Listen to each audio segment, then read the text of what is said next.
E o Agricultura BR traz agora informações que são importantes para a agropecuária brasileira.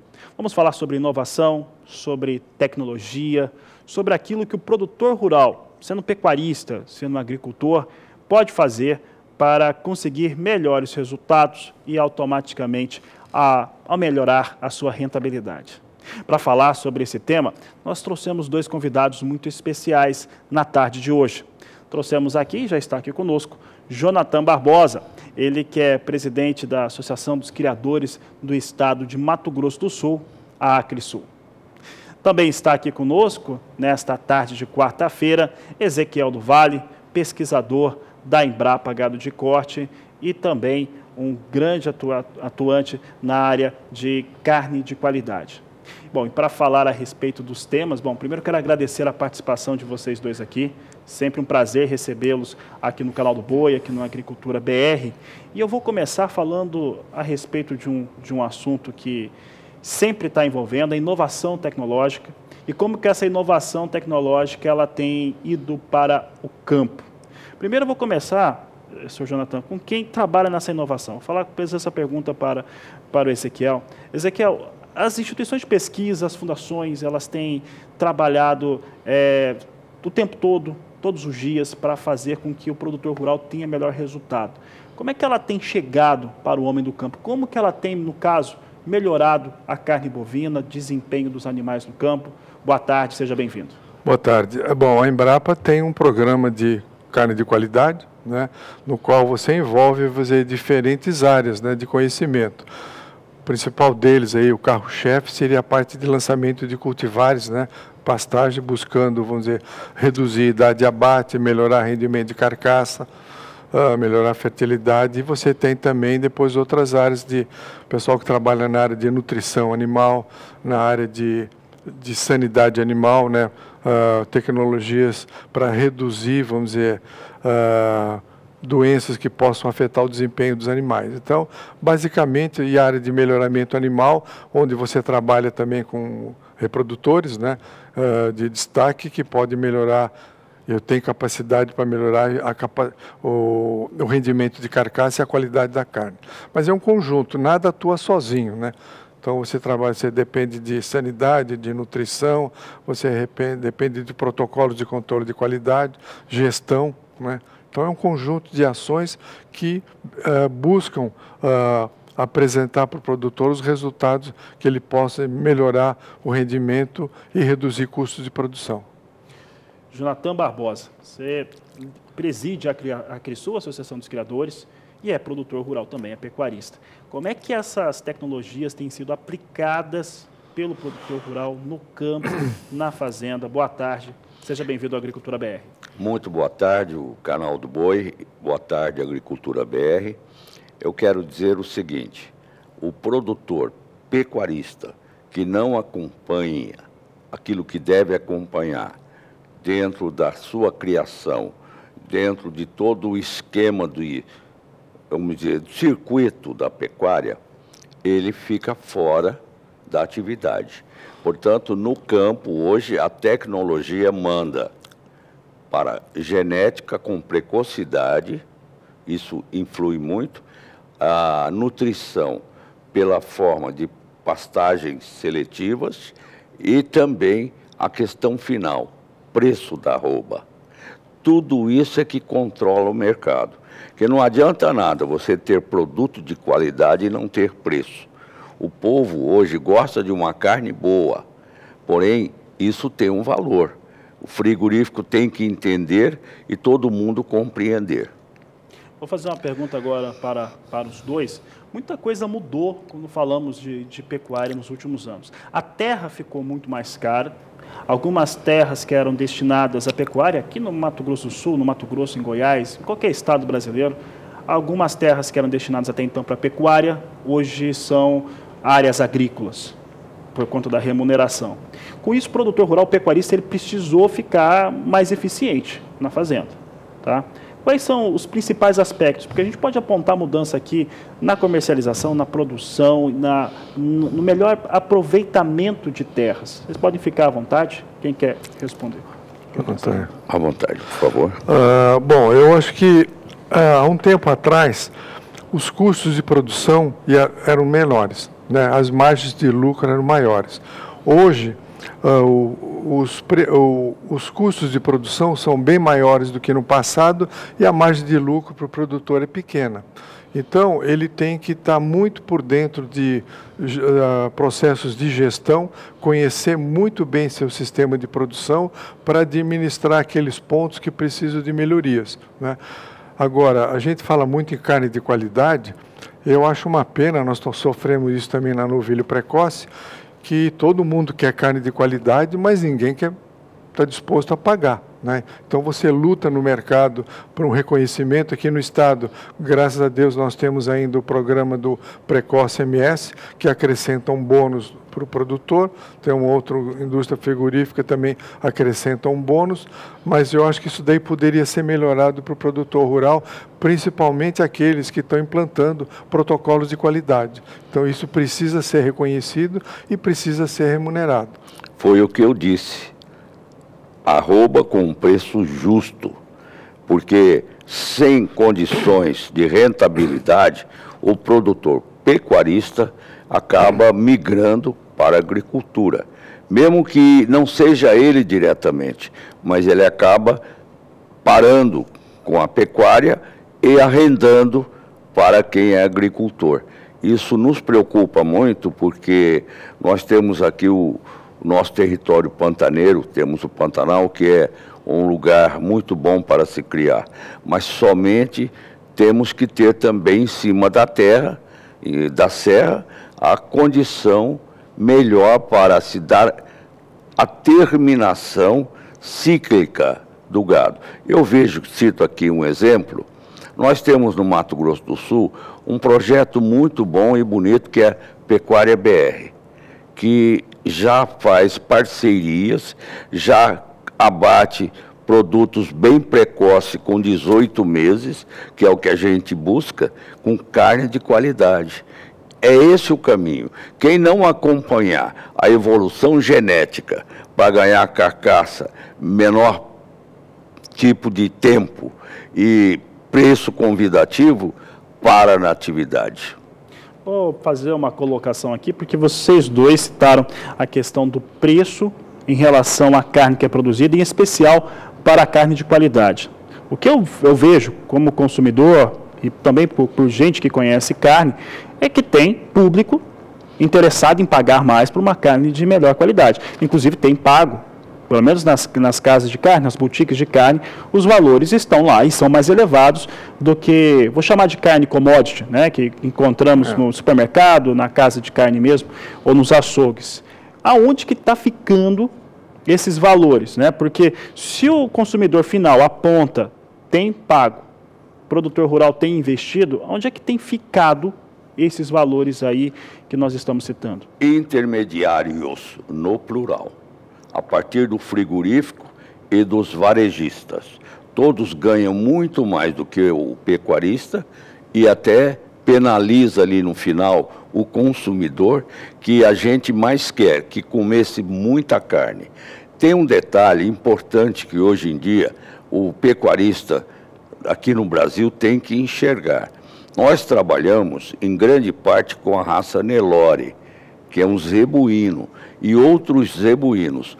Hoje o mercado está pedindo uma carne com entremeio de gordura. Então seria o meio sangue, que eu, como citei há pouco, o projeto Pecuária BR, que já faz isso. Nós precisamos ter um abate precoce de carne de qualidade, mas uma carne que o mercado esteja querendo, que é essa carne do zebuíno com o taurino, o entremeio e a cobertura de gordura. Fazer isso pelo meio com aquilo que a gente chama de cruzamento industrial. Angus ou Hereford, com Nelore, dá uma carne especial. Bom, eu acho que o Jonathan colocou exatamente o sentimento que nós temos, né? a experiência que a gente adquiriu ao longo do tempo e essa tendência do mercado, que eu acho que não adianta inventar muito, não. Ele colocou muito bem a tendência de você ter o cruzamento do Nelore, né, com o Angus ou o Hereford, para você conferir marmoreio. Só que quando a gente fala em qualidade, isso tem custo, né? E isso que a gente tem que fazer o mercado, vamos dizer, valorizar um pouco mais o mercado, né? Porque às vezes o camarada fala, então não compensa, eu vou trabalhar só com o animal inteiro, entende? E não visa, vamos dizer, às vezes, não está bem sintonizado com as demandas de mercado. E se você não tiver muito bem sintonizado, ele colocou muito bem, as chances de sucesso são pequenas. Então, eu acho que tem que estar, né, sintonizado, só que ele tem que ter um sinal, uma sinalização do varejo, do consumidor lá na ponta, que esteja disposto a pagar. O que a gente tem visto no momento hoje são pequenos nichos de mercado. O grande mercado é commodity, né? Então, nós precisamos trabalhar esses nichos de mercado. E há também, você concorda, que o governo ter uma grande participação de incentivo para, por exemplo, novilho ou precoce MS. Eu não sei se você sabe, eu mesmo com a Crisul trabalhei muito nisso. Trabalhei junto ao governador, quando nós tivemos que tirar o novilho precoce daquela época, que de precoce só tinha o nome, para trazer o precoce MS, que hoje é um modelo... Modelo no Brasil. É uma especial, eu diria, atenção e capacidade do que eles estão fazendo. Uma maravilha. Mas o governo tem que dar bônus, como os frigoríficos também, para que essa carne e esse projeto seja muito produtivo, seja crescente e que possa acontecer isso, não para, como agora mesmo foi lá na FamaSul, eles entregaram 50 certificados. 50. Nós queremos que seja 500, 5.000, a gente quer o número maior possível, porque aí todo mundo ganha. Por isso eu estou aqui, não sei se ele concorda, eu peço permissão para dizer que o governo tem que participar, o governo do Estado, como também os frigoríficos, porque não anima muito essa história de frigorífico ser quase um monopólio, sabe? Porque quando a carne é de qualidade, eles possam não querer ter interesse, e quando, na verdade, eles só ganham com isso. Então, eu lembro que era importante a participação nesse processo do governo do Estado e dos frigoríficos na concessão de bônus para esses projetos. Por que tudo desenvolve, mas esse aproveitamento de carcaça lá no frigorífico não vai, Ezequiel? Fabiano, essa é uma pergunta que a gente tem feito ao longo do tempo, né? Eu acompanho isso desde os anos 70, quando já mexia com um projeto de pecuária lá em São Paulo. E a gente vê que melhorou genética, melhorou nutrição, melhorou suplementação. O animal, vamos dizer, hoje é mais pesado do que era nos anos 70. E uma pergunta que a gente faz, por que... E com menos tempo, né? E com menos tempo, é bem lembrado. Antigamente abatia com 4, 5 anos, hoje com 18 meses você abate esse animal. Por que o rendimento de carcaça é o mesmo? Se melhorou todas essas condições, o animal é mais pesado, mais bem acabado. Por que isso? Né? Então, é uma pergunta, eu não quero entrar em detalhe, mas eu acho que quem está ouvindo pode, né, eu vou dizer, cobrar. O pecuarista faz as suas percepções. Ética e técnica dele, porque ele é da Embrapa, ele não pode falar. Mas como eu sou um produtor e presido uma entidade para os produtores, o que existe aí é o crime do monopólio. Nós só temos JBS e Marfrig. Então, eles combinam entre eles e nós não temos o direito, não podemos ter, por questões de critérios que eles colocam para cá, quando não colocam os mesmos critérios nos abates que eles fazem em outros lugares, no exterior, como Estados Unidos, Uruguai, Argentina, Paraguai, para todo lado. Só nós é que pagamos o pato. É só conosco que a faca corre de cima a embaixo. É a tal da limpeza, que não precisa. Lugar nenhum tem isso. O que acontece? Você não tem para onde correr. Ou você mata com eles, ou você não mata. E quem não acompanha, sai do mercado. Lamentavelmente, sai a renda para a agricultura e vai viver de especulação, que é o que é muito ruim para o país. Olha, eu vou trazer aqui uma lembrança, né, que os senhores participaram disso também, vou trazer uma lembrança lá daquele programa Cadeia Produtiva da Carne, que a Crisul participava, a Embrapa participava, Sebrae participava, na época eu devia ter uns 22 anos, né, lá em 2002, e participava, foi quando eu conheci o doutor Ezequiel do Vale, inclusive, e se falava muito da possibilidade das câmeras setoriais, delas discutirem esse tipo de coisa, porque naquela época, né, nós já temos aí 17 anos ou um pouco mais, já se discutia a respeito de como trazer, né, mostrar que o aproveitamento de carcaça teria que ser melhorado. Tá? Essas câmeras setoriais, as organizações que envolvem produtores rurais, frigoríficos e outros membros, outros elos da cadeia produtiva, elas não conseguem entrar num acordo a respeito disso? Vou começar pelo Ezequiel aqui. Bom, no nosso tempo, quando ainda o secretário era o Felício, né, foi lá que nasceu o programa de boas práticas agropecuárias. A primeira semente que nós lançamos foi esse programa visando melhorar a qualidade e a rentabilidade para o produtor. E depois, quando participamos lá com o programa da carne lá no Sebrae, até chamamos uma vez 80 e tantos açougues para discutirmos esse problema que você colocou da carne, mas a gente vê a dificuldade de você envolver a indústria frigorífica para participar nessa negociação, né? Então, as câmaras setoriais, eu não sei, elas não eram deliberativas, eram consultivas. Então, muitas coisas que foram discutidas lá não chegavam a ser executadas porque talvez não interessasse o governo do Estado no momento. Mas ali seria o fórum ideal, mas as coisas não avançavam.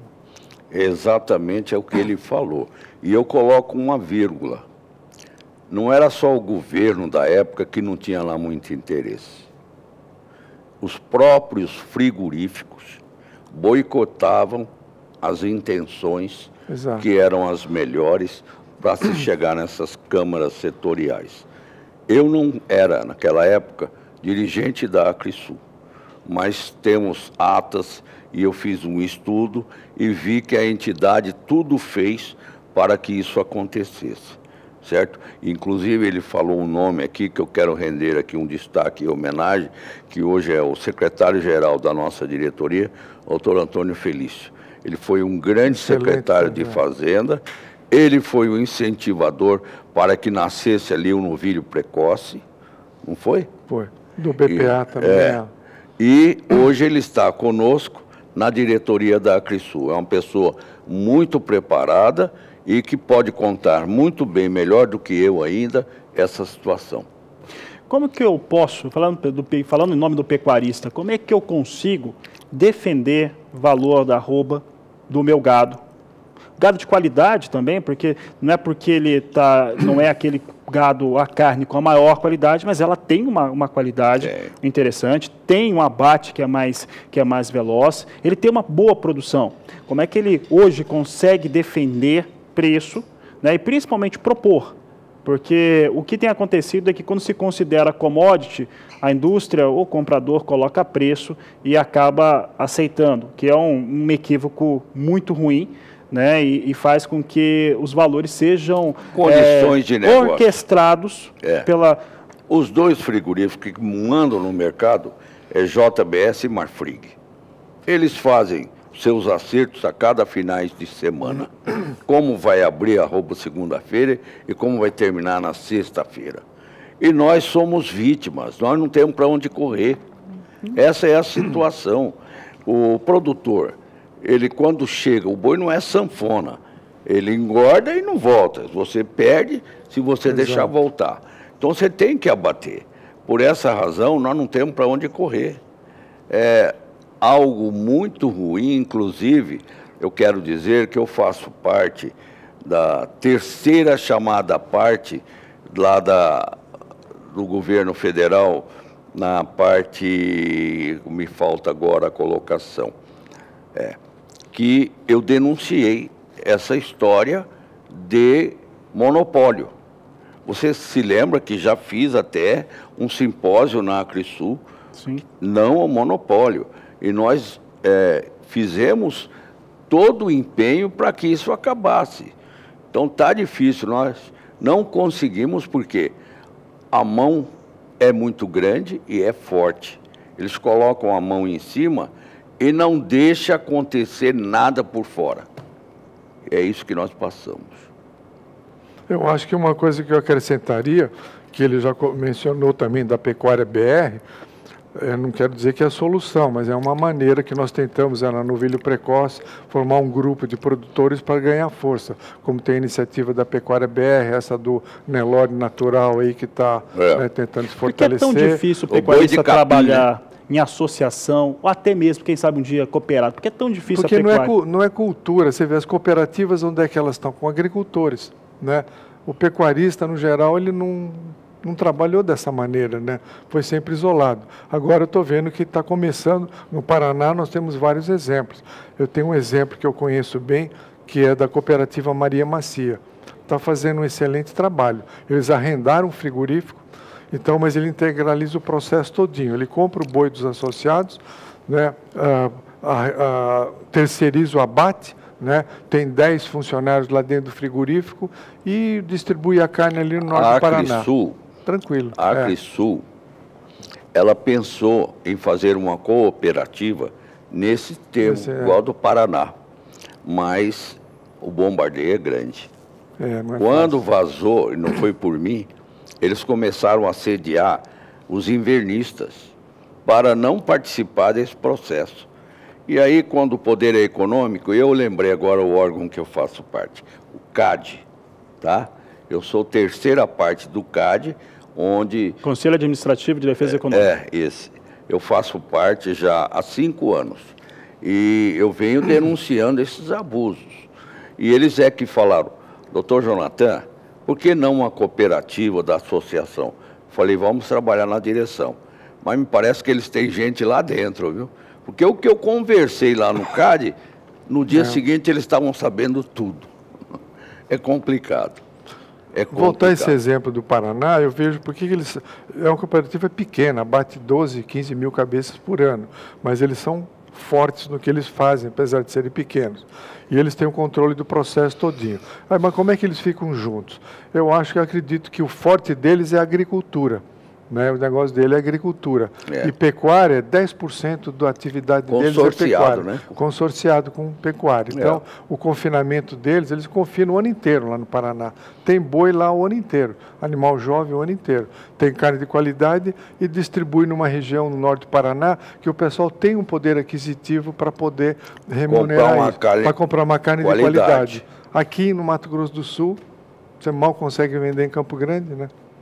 Essa é uma situação que precisa ser tratada. E acaba entrando dentro dessa questão de comercialização, que eu quero falar um pouco agora, pensando em futuro da pecuária, porque tem que pensar o que acontece para manter gente produzindo na pecuária e para isso acontecer, todos os segmentos da cadeia, pelo menos no meu entendimento, né, enquanto acadêmico ainda, você precisa ter ganho. Se tiver alguém que não está sendo remunerado, passa a não ter o interesse. Né? Passa a não ter o interesse nessa produção.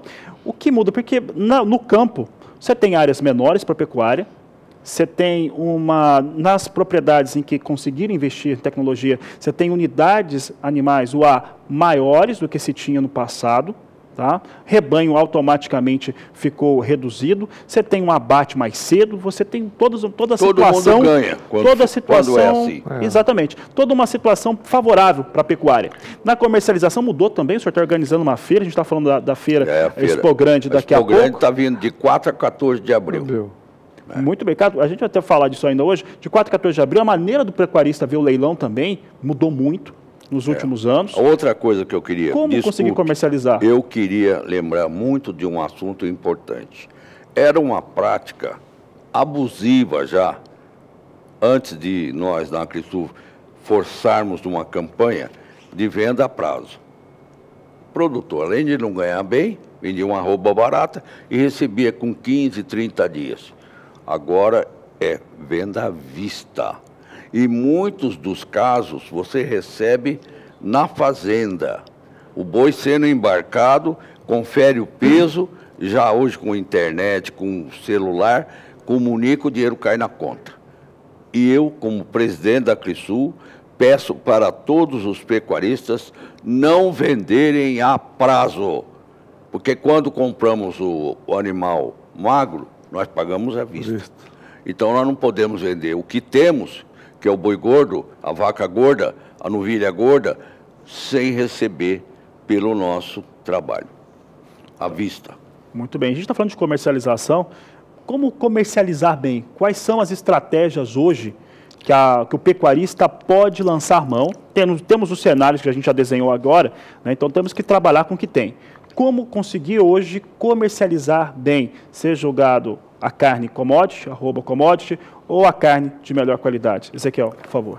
Fabiano, eu acredito que a maneira de ele poder comercializar, ou ele ter força para comercializar, é ele tentar também, vamos dizer, se associar em grupos, né, para poder ter um pouco mais de força. Porque sozinho, você chega lá e fala, olha, aqui é carne de qualidade, o preço da arroba hoje é esse, né? Então, e fala que não tem escala. E fala que não tem escala. Que é uma mentira. E ele colocou. E outra coisa que está atrasando é esse negócio do pagamento com 30, 40 dias. Isso daí o produtor... Isso aí mata o produtor. Isso mata o produtor, entende? Então, historicamente, ele sempre tem vendido à vista. De 2016 para cá, criou esse negócio de pagar com 30 dias. As contas deles não vencem assim, é tudo... Comprou, pagou, né? É verdade. Então, isso eu acho que foi um mal para a pecuária, né? Mas isso acho que aconteceu devido à concentração, né? O Estado antigamente era competitivo, tinha várias indústrias frigoríficas aqui no Estado, hoje virou um monopólio. Isso infelizmente acontece com outras áreas da agropecuária. Os hortifrutis, né? Quem trabalha com hortifruti é massacrado pelas grandes redes de supermercado. Né? Tudo está sendo assim, lamentavelmente. Por isso que eu fiz aqui, alguns minutos atrás, uma intervenção pedindo para o governo do Estado trabalhar perto do produtor, seja pecuarista, seja agricultor, seja pequeno, médio ou grande, porque somente tendo uma disciplina para ganhos é que nós vamos consolidar o mercado da carne dentro do Mato Grosso do Sul e assim progressivamente para o Brasil. Tem uma questão, né, que foi colocada aqui quando a indústria informa, né, que está com escala fechada, né, não teria como escalar, e nós sempre colocamos assim, às vezes alguém ventila uma informação mesmo, e aí interesses mais difusos possíveis de que algum confinamento está fornecendo. E a gente sabe que os confinamentos têm uma capacidade muito pequena. É claro que existem confinamentos estratégicos para as indústrias, para os abatedores. Eles mesmos têm. Eles têm, mas é pequeno, Jonathan. Não, os deles são grandes. Mas não chega a conseguir suprir a necessidade de abate mas isso que o país tem. regula o mercado para eles. O boi deles, o animal deles tem valor. E coloca na hora que acaba de assinar um contrato bom de exportação. Aí garante aquele fornecimento. Os animais deles para serem abatidos. Não abre escala para o produtor, que fica apertado, precisando de receber, precisando de vender, e acaba colocando fora praticamente o seu produto. E na grande maioria das vezes, você tem essa informação de que a escala está fechada, para forçar preço mais baixo, às vezes R$1, R$2 abaixo, mas na verdade está comprando. Está comprando. E muitas vezes desovando o que eles têm. Eles têm confinamento, não são pequenos não. O menor que eu sei é mais de 10 mil boi. Então, para fazer um giro entre eles, deixa a gente praticamente de boca aberta. Ô, Fabiano, uma outra maneira que eu vejo também para estimular um pouco mais os produtores, eu já falei isso uma vez com o Jaime e falei com o Beretta também lá na Semagro, né? Por exemplo, o peso desses protocolos de qualidade ainda é muito pequeno lá. Dos 70% é produto, 30% são protocolos, associativismos e coisas mais. Eu acho que precisava aumentar um pouco o peso desse outro componente de sistema de produção, porque ele colocou bem o exemplo. Tem 50 produtores lá na Novilho, podia ter 500. O Estado está fazendo um bom trabalho, mas precisa melhorar um pouco esse... O Jaime Verruc, que inclusive participaria, secretário do Meio Ambiente e Secretaria de Agricultura aqui do Mato Grosso do Sul, infelizmente não pôde estar presente, mas vai participar aqui do Agricultura BR na próxima semana e nós vamos encaminhar esses posicionamentos. Ele é um bom secretário.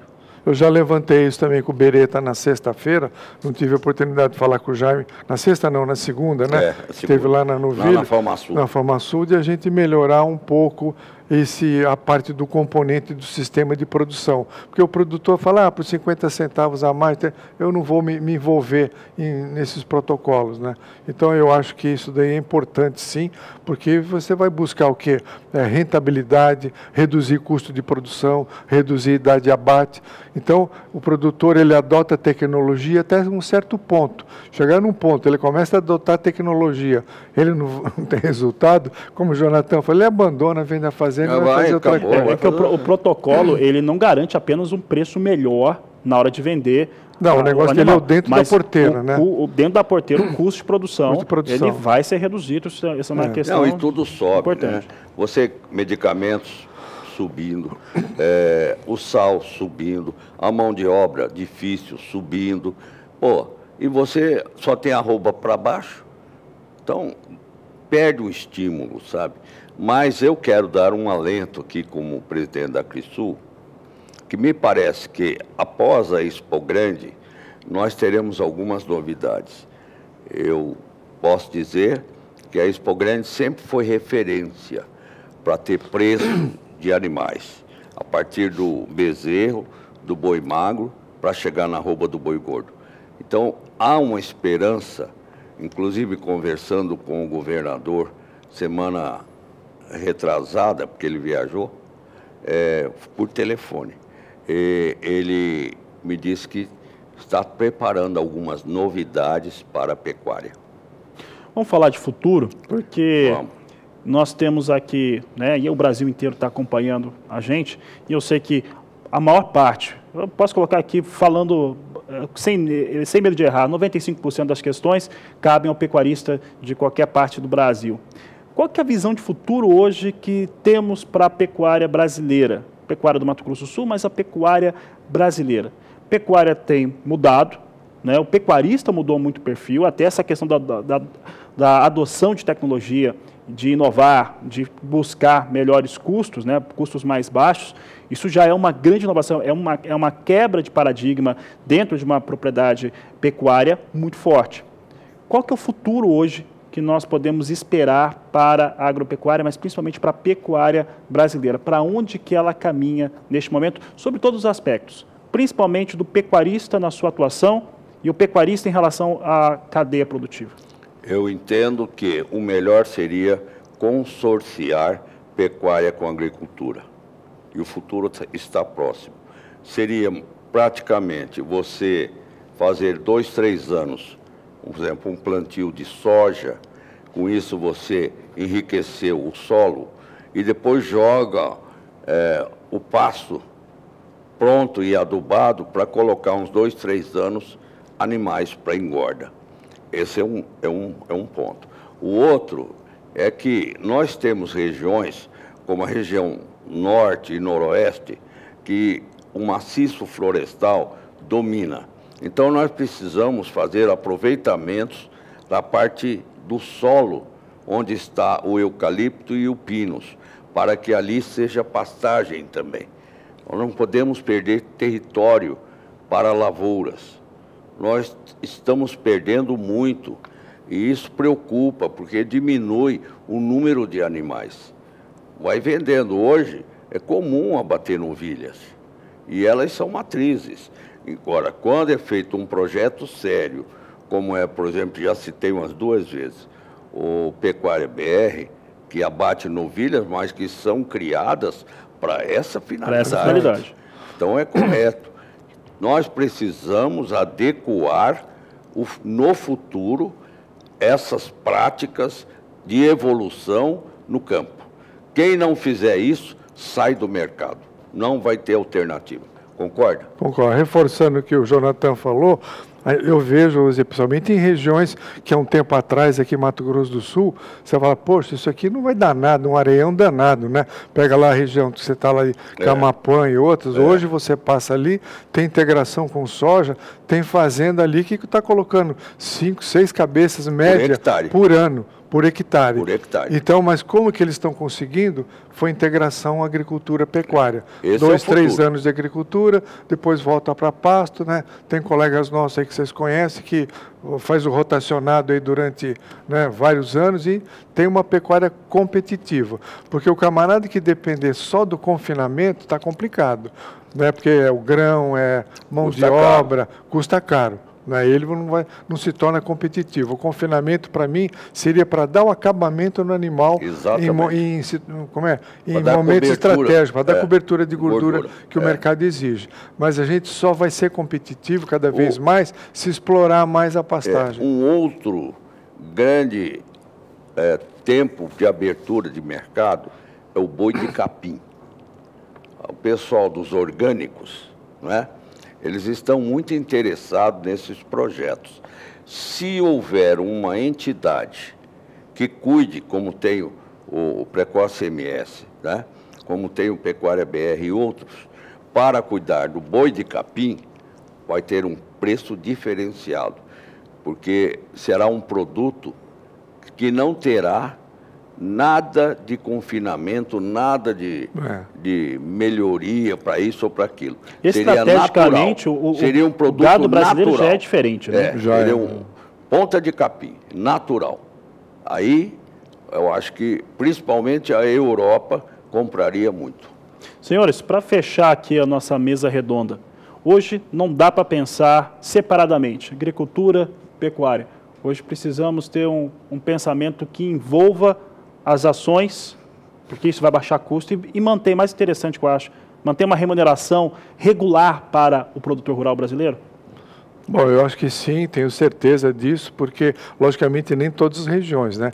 Tem regiões que você, como ele colocou, a pecuária, você vai lá para Murtinho, talvez você não consiga fazer a integração agricultura-pecuária, né? Mas outras maneiras de você aproveitar melhor. Houve aquela iniciativa, que pena que não deu certo, aquela do vitelo orgânico do Pantanal, talvez o nome começou errado, vitelo. Mas eu acho que está voltando. Está voltando. Não, mas na ocasião eu tive algumas casas de carne em Brasília, o cara jogando carne fora e nos culpando porque falou, vocês estão estragando o mercado, vocês estão colocando o nome vitelo, vitelo é carne branca. Então esse foi um erro talvez de estratégia do mercado, né? Mas eu acho que tem que valorizar. O animal produzido na região do Pantanal tem que ser valorizado. O pessoal está preservando o meio ambiente. E o pessoal da pecuária orgânica lá, acho que estão, né, buscando, já tem um mercado lá em São Paulo, que eles estão trabalhando em cima disso. E tem que valorizar isso. Né? E é um animal com preço bastante interessante. É diferenciado. Inclusive aqui no Mato Grosso do Sul, os pioneiros, e ainda se encontram dominando esse tipo de mercado, são os irmãos Barros. O Luciano, o Leonardo, são eles os pioneiros e os que estão fazendo o projeto dar certo. E como eu disse, está voltando, tá? E isso a gente, na AcriSul, apoia. Eu gostaria, antes de você terminar agora, de eu colocar uma vírgula sobre a Expo Grande. Claro que o senhor pode. Tá. A Expo Grande, gente, é uma festa nacional, não é mais estadual. Hoje a nossa feira é conceituada entre segundo e primeiro lugar no Brasil. E nós vamos ter, até agora não temos vaga para nenhum animal a mais, está tudo lotado.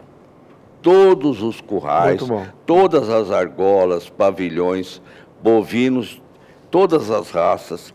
Teremos o Campeonato Brasileiro da raça Brangus, Campeonato Brasileiro do Campeonato da raça Nelore, no Brasil inteiro. Teremos o Campeonato Brasileiro de Gado de Leite, com Girolando, Girleiteiro, Cindy. Teremos aí todas as raças importantes de equinos. Só equinos até agora já temos quase 400 cabeças cadastradas.